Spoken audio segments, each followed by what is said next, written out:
Ada ikhlas, ada riya. Ibadah yang diterima adalah ikhlas. Yang tidak diterima adalah ibadah sedekah dengan riya. Tempatnya ikhlas dan riya adalah di dalam hati.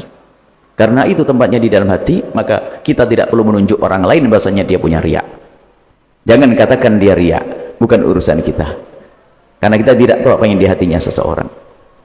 Kalau pengen menunjuk ikhlas, tunjuklah yang di hati orang. Kalau Anda pengen menunjuk riya, tunjuk dalam diri sendiri. Jangan menunjuk orang lain. Kita tidak tahu apa yang dia inginkan di balik itu semuanya. Coba mungkin apa penilaian Anda jika suatu ketika ada orang menyumbang ke masjid ini lalu berbisik kepada pengurus masjid. Yang bisiknya bunyinya begini, tolong umumkan setiap majlis hari Jumat, setiap sebelum khutbah umumkan kalau saya sedekah. Mungkin orang pada berkata bahasanya, wah ini riya, kan begitu. Begitu aja pakai diumumkan sedekah. Anda tidak tahu sesungguhnya dia memerangi riya. Dia nyumbangnya 100 juta, hanya minta diumumkan 10 juta.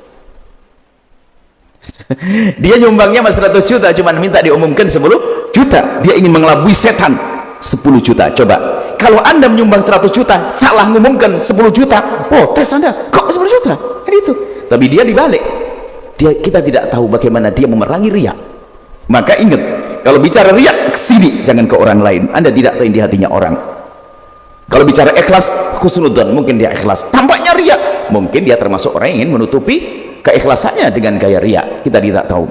Kemudian memang hadis Nabi disebutkan ibadah yang istimewa itu menjadi sebab dipadankan api adalah kalau sedekah itu sembunyi. Jadi seolah-olah kalau tangan kanan bersedekah, tangan kiri tidak tahu. Itu salah satu model.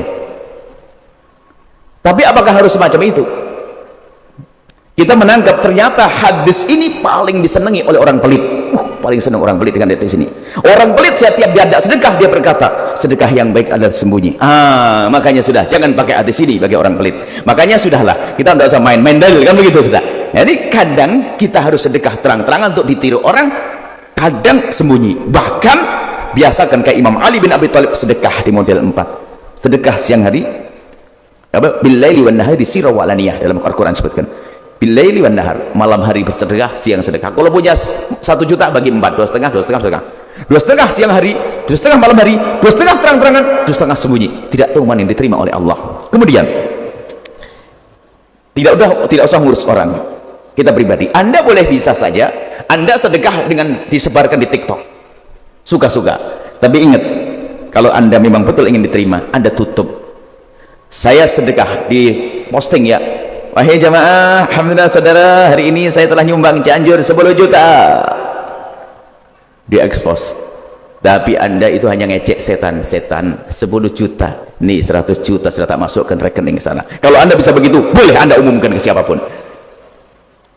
Sekarang 10 jutanya adalah bohongan, dikembalikan lagi, hanya sekedar posting, balik lagi dia kong kali kong balikan, pura-pura saja. Wah ini adalah bencana alam dunia akhirat itu orang itu ya. Itu jadi masalah ikhlas itu sangat pribadi sekali. Yuk kita sekarang belajar ikhlas untuk diri kita, tanpa harus sibuk kita ngurusi orang itu ikhlas atau tidak ikhlas. Itu pribadi, kita nggak tahu. Ketahuilah bahwasanya ikhlas di dalam hati.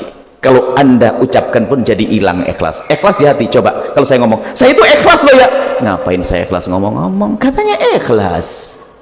Kok pakai ngomong? Ikhlas antara kau dengan Allah, gak usah pakai ngomong. Yang tahu Allah kok ngapain saya ngasih tahu ke Anda? Kan musibah di ikhlas halus. Ingat, jika nunjuk ikhlas ke orang, jangan nunjuk ke sini. Kalau nunjuk riya boleh ke sini, jangan nunjuk ke orang, maka Anda akan selamat.